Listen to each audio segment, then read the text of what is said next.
Con Bruno Sgari al termine della partita con il Monza, il risultato dice 12-1, però la prestazione del Monza non è stata da 12-1, anche perché insomma si è trovata di fronte un Bruno Sgari in grande serata. Che partita è stata?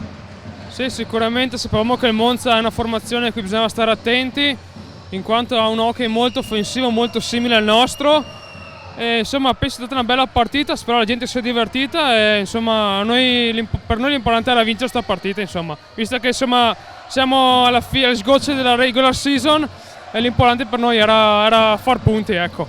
A livello personale si veniva dalla Coppa Italia non proprio fortunatissima per te dal punto di vista del campo, hai avuto la possibilità di giocare da titolare, grande partita, come valuti la tua prestazione?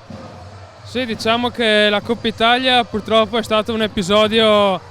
Sono il primo espulso della storia italiana col VAR, quindi nel senso passi la storia, mettiamola così, purtroppo non c'è stato nessun tipo di intenzionalità, nessun tipo di cattiveria, un scontro fortuito di gioco e ecco. E niente, è stata comunque una partita intensa, questo posso dire. Senti, adesso avete dopo forse 2 mesi una settimana piena di lavoro senza partite per preparare la prossima a Castiglione, una rarità in questa stagione per voi.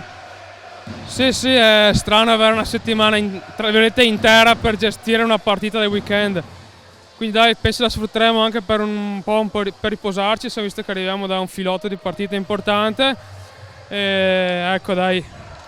Noi ringraziamo Bruno Sgari e in bocca al lupo al Trissino.